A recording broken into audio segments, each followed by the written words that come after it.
Max Puig, presidente de Alianza por la Democracia. Buenas tardes. Buenas tardes, Diana. Encantadísimo de compartir contigo aquí y con todas las personas que nos están escuchando en este momento. Así mismo.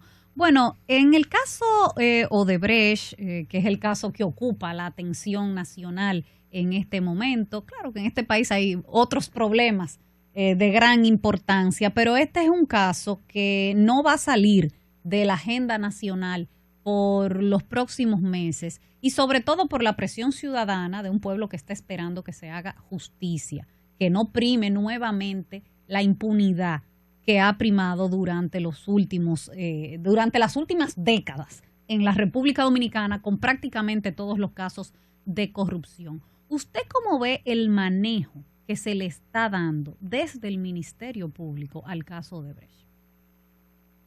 Bueno, para responder, yo quisiera situar algunos aspectos generales del caso, para entrar directamente ahí.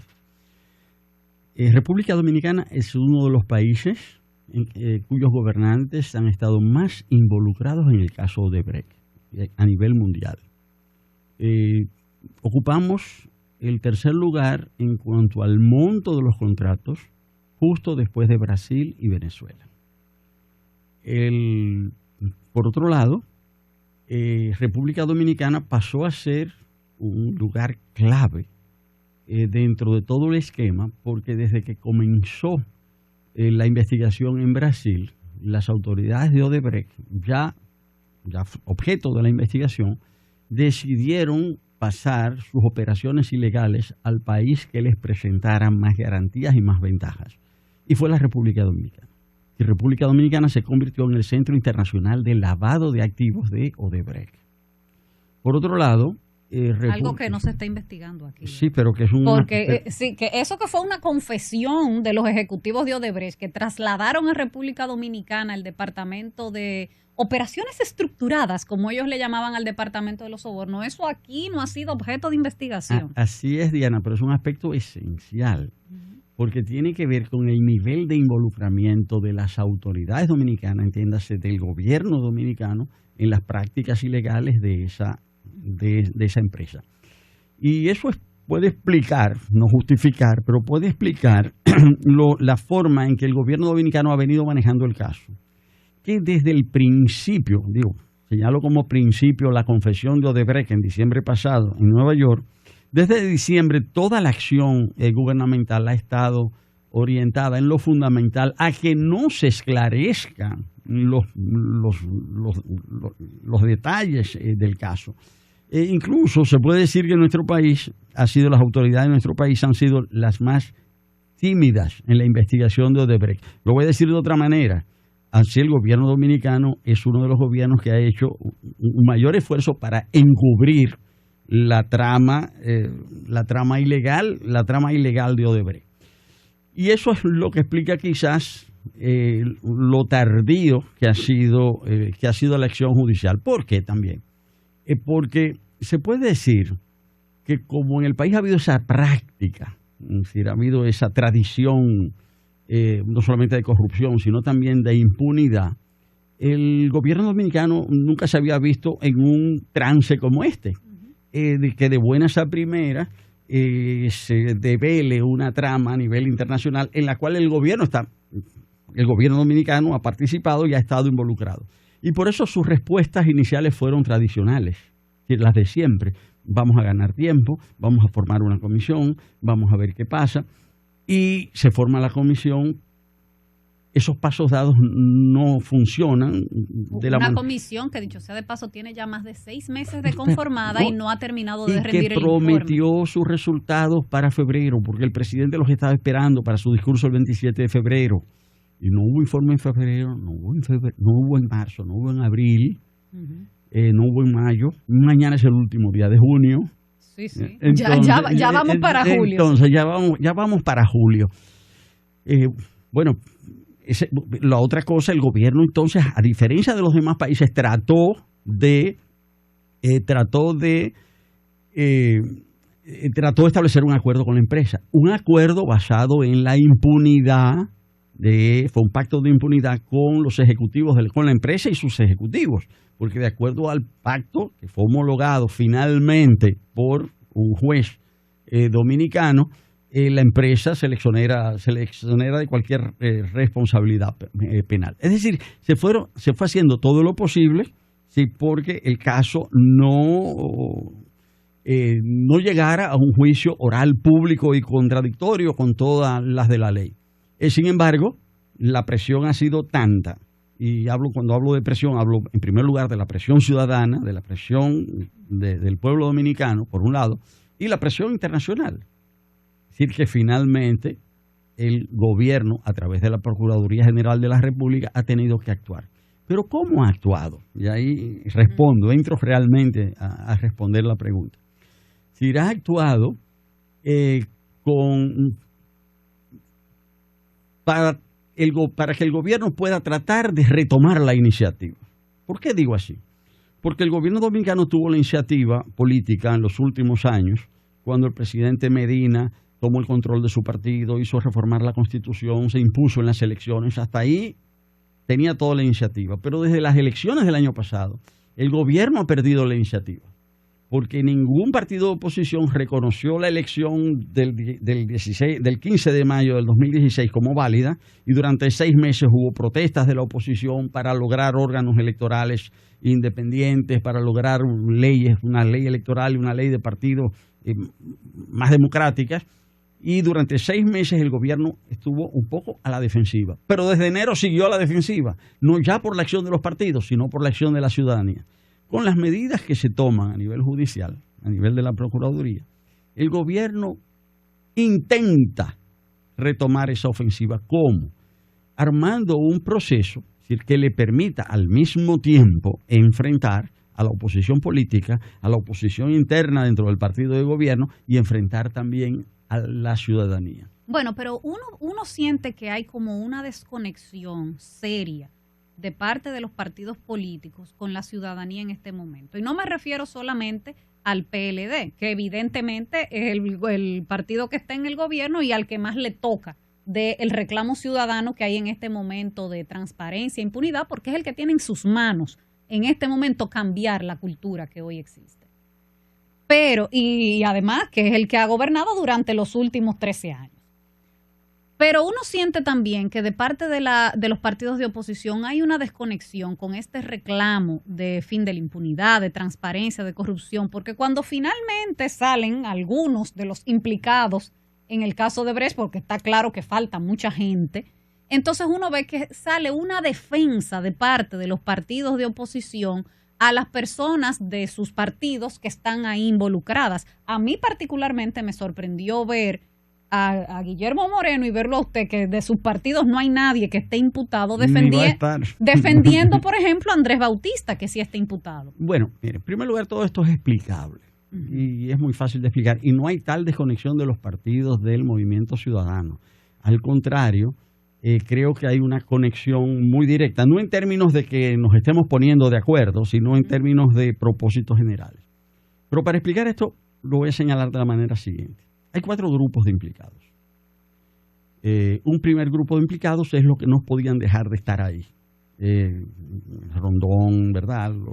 Los que estaban directamente señalados. Un segundo grupo de implicados que son los del principal partido de la oposición, del PRM. De 14 hay 7 del PRM. Y eso es un grupo inflado. No estoy defendiendo a nadie en particular, pero sí creo que es un grupo que ha sido expresamente agrandado para desarrollar una tesis política, que es la tesis con la que el gobierno se quiere defender. ¿Y cuál es esa tesis? Es la tesis que ha expresado el expresidente Fernando y que expresa la senadora Sonia Mateo y que expresan todos los dirigentes del gobierno, es que la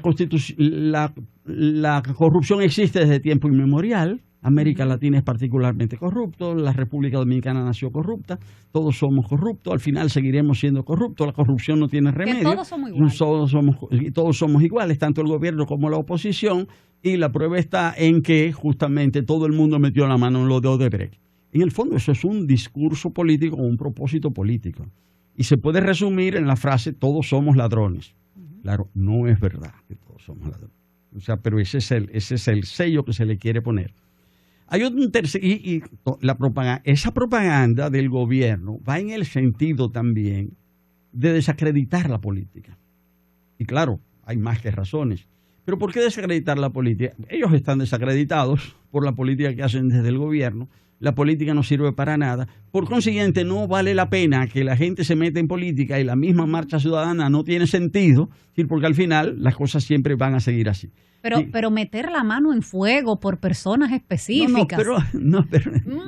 Usted sabe a lo que yo me estoy refiriendo. Pero no hay ningún nada especial en esto. Cada uno tiene que defenderse. Nosotros no estamos señalando, determinando que nadie es inocente o culpable. Yo lo que he señalado, en mi caso particular, que a mi entender, Andrés Bautista es un hombre serio y que hasta que se demuestre lo contrario, yo voy a seguir creyendo eso. Es decir, que él es una persona seria. Ahora, ¿por qué creo? Es decir, creo que se está haciendo el hecho de ponerlo ahí? No es simplemente porque él fue presidente del Senado, porque lo han acusado incluso de haber aprobado aquello en momentos en que él no era presidente del Senado y en el expediente no dice que él se opuso a que se pusiera en agenda y no dice en el expediente tampoco que él votó en contra. Si nada de eso está en el expediente. O sea, yo creo que ahí hay un manejo político, pero es para desarrollar esa idea de que todos somos culpables, todos somos bandidos. Ahora, evidentemente, si viene una segunda ola de arrestos o de acusaciones, que necesariamente tiene que venir, porque aquí nadie se come el cuento de que solo son esos los que se imputaron. Nadie se come ese cuento. Bueno, entonces, necesariamente tendrá que haber más gente del PLD, porque hasta en el mismo expediente de solicitud de medida de coerción que depositó la Procuraduría, la mayoría de los depósitos que se le hicieron a Ángel Rondón, la gran mayoría fueron durante los periodos del PLD. Claro, pero no solamente eso, yo decía que había 4 grupos de implicados. Primer grupo, los que no podían dejar de estar. Segundo grupo, los del PRM.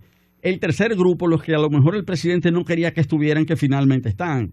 El ministro Montaz, los senadores, que están ahí, y si están ahí es porque no pudieron, ¿verdad?, sacarlo. Pero el grupo más importante es el grupo de los que no están en el expediente. Porque el caso más grande de corrupción en toda la historia de la República es Odebrecht. Y dentro del caso Odebrecht, que es el más grande, el caso más importante es el de Punta Catalina. Y no hay un solo implicado por Punta Catalina. Claro, las responsabilidades en el caso de Punta Catalina apuntan directamente al presidente de la República. La gente aquí dice, ay, pero ¿cómo van a acusar al presidente? Todo lo que se está señalando a propósito de la implicación del presidente, aquí hay mucha gente que se rasga las vestiduras, pero es a causa de la gran debilidad institucional que hay en la República Dominicana. Al presidente Trump lo están investigando, al presidente de Brasil no solamente lo están investigando, es muy posible que pierda la presidencia. La presidenta de Corea del Sur no solamente la investigaron, está detenida, está presa y condenada por corrupción. Es decir, ¿está usted de acuerdo con la solicitud que hizo un grupo de profesionales de que el presidente renuncie? Yo no la he firmado, pero no me extraña que haya salido esa solicitud. Es más, yo creo que mucho tardó, porque estamos en una situación de crisis. Mucho duró antes de que ese grupo de ciudadanos hiciera ese planteamiento. Y me sorprendió sobremanera la encuesta que publicó New Link con Telesistema, creo que sí, Telesistema, ¿verdad? Telenoticias, publicada el martes pasado, donde dice que el 35% de los ciudadanos entrevistados considera que sí, que hay condiciones para que renuncie el presidente. Yo encontré esa cifra sumamente elevada, es decir, muy alta, porque ahora es que la crisis está empezando a desarrollarse. Esto está en sus comienzos, Diana. ¿Y qué le pareció a usted la respuesta a esa propuesta que dio el presidente de la Junta Central Electoral, Julio César Castaño? Bueno, yo creo que no se compadece en absoluto con su investidura. Creo que él tomó partido en términos políticos. Y yo creo que no es lo que le correspondía a él. Es decir, eso no le correspondía, no a él, a un presidente de la Junta Central Electoral. O sea, yo creo que él, en ese sentido, se equivocó medio a medio. En el caso, y ya cambiando el tema, de la ley de partidos que está en el Congreso Nacional, está en conocimiento, un proyecto que tiene casi mayoría de edad en el Congreso Nacional y en discusión en este país. Hace unos días se informó la comisión que se habían puesto de acuerdo en algunos puntos. Por ejemplo, y a mí me sorprendió que dijeran que se habían puesto de acuerdo en eso, en que se identifiquen los donantes de campaña. Un tema importante en este momento que se está reclamando transparencia, sobre todo después de que salieran esas informaciones que dieron ejecutivos de Odebrecht en Brasil, de que habían financiado campañas electorales, aunque luego Joao y Mónica lo desmintieran. Pero ese tema de que tengan que identificarse con nombre y apellido los donantes de campaña y que haya un tope a la cantidad de dinero que se puede donar. Bueno, en primer lugar, Diana, lo siguiente. El gobierno se ha empeñado en que se discuta la ley de partidos y que no se discuta la ley fundamental, que es la ley electoral. Y el plan del gobierno es entretenernos con la ley de partidos, si pueden aprobar lo que sea como ley de partidos. Bueno, Reinaldo dijo que en esta legislatura se va a aprobar. Sí, hace tiempo, pero desde el año pasado ellos quieren aprobar cualquier cosa, ellos quieren aprobar un mamotreto. Pero el propósito es no ir a lo esencial. Lo fundamental es la ley electoral. ¿Y sabe para qué, Diana? Para acabar con la corrupción electoral y para lograr el fin de la impunidad electoral en la República Dominicana. Y ahí hay un punto de convergencia esencial entre los propósitos de los partidos políticos, ¿verdad?, como expresiones del pueblo dominicano, y el movimiento ciudadano. Porque ¿qué peor corrupción que la corrupción electoral?